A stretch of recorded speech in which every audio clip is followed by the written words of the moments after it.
Bismillahirrahmanirrahim. Assalamualaikum warahmatullahi wabarakatuh. Perkenalkan, nama saya Rosmiati. Di sini saya akan menjelaskan tentang proposal saya. Adapun judulnya yaitu tentang identifikasi keanekaragaman bivalvia di perairan pantai ujung Pulau Batu Atas. Nah, itulah tadi judul dari proposal saya. Selanjutnya kita masuk pada latar belakang. Nah, dimana sebelum saya membahas tentang bivalvia, di sini sedikit akan menjelaskan tentang deskripsi Pulau Batu Atas. Nah, Pulau Batu Atas itu sebuah kecamatan di Kabupaten Buton Selatan, Sulawesi Tenggara, Indonesia. Nah, secara geografis pulau ini terletak di bagian selatan wilayah Kabupaten Buton Selatan dan terpisahkan oleh Laut Banda dari Pulau Buton. Di sini saya akan membahas tentang yang pertama itu keanekaragaman hayati. Nah, keanekaragaman hayati ini merupakan bentuk kehidupan yang ada di muka bumi, baik di darat maupun di laut, air, udara, makhluk hidup dari yang kecil hingga yang terbesar.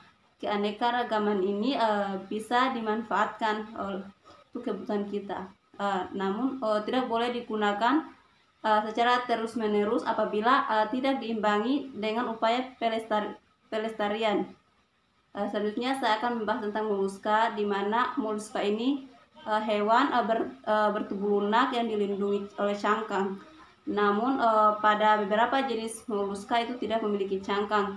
Nah, salah satu kelas yang termasuk film moluska ialah bivalvia, di mana bivalvia ini memiliki ciri khas berupa bagian cangkang yang simetris. Yang kedua, cangkang tersebut disatukan oleh suatu sendi elastis yang disebut ligamen pada permukaan bagian dorsal.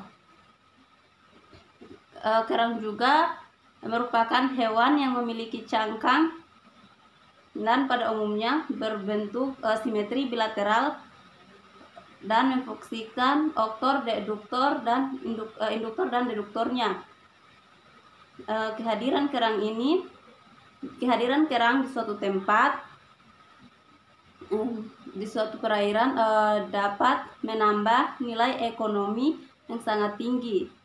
Selain itu, namun kita hingga saat ini masih banyak di sekitar kita masyarakat yang belum memahami tentang kerang ini. Mereka kebanyakan hanya satu atau dua saja nama kerang yang mereka ketahui, dan selain itu cangkang dari kerang ini mereka buang secara sembarangan, tidak memanfaatkannya. Selanjutnya, kerang ini sering digunakan sebagai bioindikator, di mana untuk menduga suatu perairan yang merupakan suatu komunitas yang memiliki keanekaragaman yang tinggi. Selanjutnya, faktor biologis yang mempengaruhi kehidupan kerang laut. Di antaranya ada fitoplankton, zooplankton, zat organik tersubstansi, dan makhluk hidup dan lingkungannya. Kerang laut mendapat makanan dari feeding filter menggunakan sifon. Secara ekologi, filtrasi yang dilakukan oleh kerang laut digunakan untuk menghindari kompetisi makanan sesama spesies. Baik, itulah tadi latar belakang mengenai proposal saya.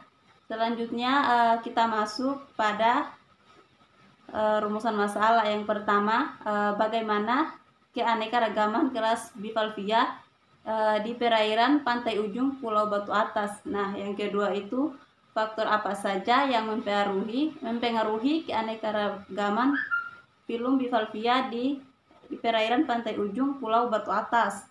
Nah, selanjutnya kita masuk pada tujuan penelitian saya, di mana yang pertama itu untuk mengetahui keanekaragaman kelas bivalvia di perairan pantai ujung Pulau Batu Atas. Nah, yang kedua itu untuk mengetahui faktor apa saja yang mempengaruhi keanekaragaman di perairan pantai ujung Pulau Batu Atas. Nah, itulah tadi tujuan dari penelitian saya. Selanjutnya kita masuk pada manfaat penelitiannya. Adapun manfaatnya, yang pertama itu mampu memberikan informasi serta tambahan data mengenai kelas bivalvia di perairan pantai ujung Pulau Batu Atas. Yang kedua, mampu mengetahui faktor apa saja yang mempengaruhi keanekaragaman bivalvia di perairan pantai ujung Pulau Batu Atas. Selanjutnya kita masuk pada kajian pustakanya, di mana di sini saya akan bahas sedikit tentang karakteristik filum kelas bivalvia, di mana bivalvia ini merupakan salah satu kelas dari filum moluska yang memiliki cangkang yang terbagi menjadi dua paruhan. Kedua cangkang tersebut terpaut pada garis tengah dorsal, dan ada konduktor yang sangat kuat yang mendari kedua cangkang agar menutup untuk melindungi hewan berbadan lunak ini. Ketika cangkang terbuka, hewan bivalvia dapat menjulurkan kakinya yang berbentuk kapak untuk menggali atau menempatkan diri. Selanjutnya, rongga mantel hewan bivalvia memiliki ingsan yang digunakan untuk makan dan juga untuk bertukar gas. Dan sebagian bivalvia ialah memakan suspense. Mereka menjerat partikel makanan yang halus, dan kemudian mengalirkan partikel tersebut ke mulut. Air yang mengalir ke dalam rongga mantel lewat melalui ingsan dan digunakan untuk makan dan juga bertukar gas. Dan selanjutnya di sini saya akan membahas sedikit tentang sistem pernapasan pada bivalvia. Nah, organ respirasi bivalvia adalah ingsan. Ingsan yang menggelantung dalam rongga mantel yang terletak di setiap sisi kaki. Setiap ingsan tersusun atas dua lamela dibandingkan dorsal. Dorsal menghubung intramela yang menjadi ingsan, dan setiap ingsan berhubungan dengan kamar subranvial yang menuju ke posterior dan bermuara pada sifon dorsal. Nah, itulah tadi sedikit kajian pustaka tentang proposal saya. Selanjutnya kita masuk pada hipotesisnya, di mana Pulau Batu Atas itu memiliki keindahan bawah laut yang tersembunyi dan keanekaragaman biota laut. Salah satunya itu keanekaragaman kerang, dan yang kedua itu perairan laut Pulau Batu Atas memiliki banyak keanekaragaman. Salah satunya bivalvia, mungkin sekitaran 35% yang belum diketahui atau belum dimanfaatkan oleh masyarakat sekitar. Selanjutnya kita masuk pada metodologi penelitian. Nah, di mana alatnya, yang pertama ada meteran, pinset, buku, ballpoint, kayu, patok, tali rafia, dan kantong plastik, serta masih banyak lagi alat lainnya. Adapun sampelnya di sini yaitu bivalvia. Adapun waktu dan tempatnya itu, di mana waktunya dari dari bulan Januari sampai Maret, Januari sampai Maret di tahun 2022. Adapun tepatnya itu di perairan pantai ujung Pulau Batu Atas. Adapun prosedur kerjanya yang pertama itu disurvei zona 1. Kita akan mensurvei pantai berpasir, dimana kita harus mempersiapkan dan yang kedua itu di zona kedua itu pantai berbatu, keanekaragaman bivalvia. Dan di sini saya akan membahas tentang akan meneliti tentang keanekaragaman bivalvia dan faktor yang mempengaruhinya dan mempengaruhi keragaman tersebut.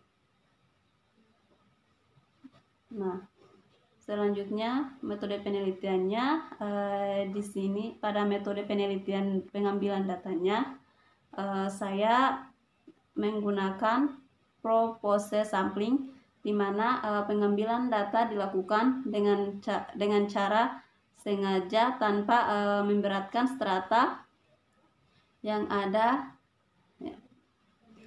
Maka sampel yang diambil itu secara purpose sampling untuk mengetahui keanekaragaman kerang dan kedalaman yang ada. Dan data yang digunakan pada penelitian ini adalah data primer dan data sekunder, di mana data primer ini diperoleh di lapangan, sedangkan data sekunder ini diperoleh dari acuan buku yang berkaitan dengan identifikasi kerang. Baik, mungkin itu saja yang proposal yang dapat saya presentasikan. Kalau ada kata-kata yang salah mohon dimaafkan. Akhir kata, billahi taufiq wal hidayah. Wassalamualaikum warahmatullahi wabarakatuh.